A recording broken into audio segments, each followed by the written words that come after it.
Bonjour à tous et bienvenue pour une nouvelle vidéo sur la dernière mise à jour de Phasmophobia qui vient de sortir. En effet, la Quality of Life partie 2 est sortie cet après-midi et va apporter son lot de nouveautés mais aussi de correctifs. En effet, vous le savez, au mois de mai, les développeurs n'avaient pas fait des choses très très quali et du coup, ils réparent petit à petit. Alors c'est un petit peu long à mon goût, mais au moins ils le font, donc c'est plutôt pas mal. Dans cette mise à jour, vous avez plusieurs choses.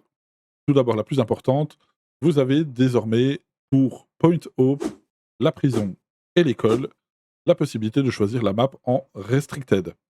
Bien entendu, pour le phare, il s'agit uniquement des premiers étages, puisque vous ne pouvez pas monter à l'étage si les étages du bas sont bloqués.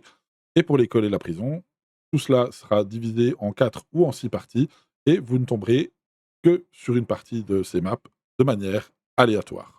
Autre petit ajout un petit peu confort, on va dire, dans l'onglet vue d'ensemble dans le journal, vous avez désormais 2 choses qui sont plutôt sympas.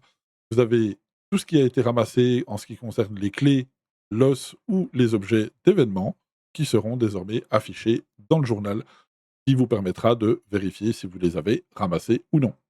Et autre chose d'un petit peu plus spécifique, désormais, que ce soit dans le camion ou dans le journal, vous aurez aussi le petit symbole garçon ou fille à côté du nom pour savoir s'il s'agit d'un esprit homme ou d'un esprit femme.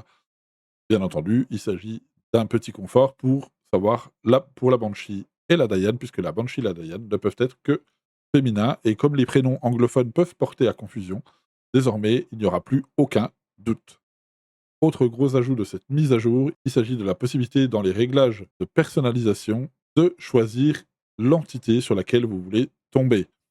Personnellement, je trouve que ça casse un peu les mécaniques du jeu et le côté farming un peu aléatoire du jeu, mais en contrepartie, vous n'aurez aucune progression ni de niveau puisque le multiplicateur sera à 0 et vous n'aurez pas de possibilité de tomber sur les trophées qui vous manquent. Mais ça peut vous permettre du coup, lorsqu'il y a une nouvelle entité qui sort, de pouvoir la tester un petit peu plus facilement. Encore une fois, moi je trouve que ce n'est pas une bonne chose, mais c'est mon avis personnel et bien sûr, n'hésitez pas à donner aussi votre avis en commentaire sur ce sujet. Si vous jouez en multi, lorsque vous avez un de vos camarades qui meurt, désormais les cadavres de vos alliés morts paraîtront vraiment morts et pas juste posés ou un peu buggés. Et pour tous ceux qui ont joué avant la mise à jour Ascension, donc la mise à jour qui apportait les prestiges et les tiers d'objets, ceux qui ont farmé débloqueront du coup dans la customisation un onglet qui permettra de customiser un petit peu ce petit badge que vous avez sur l'épaule et dans le lobby,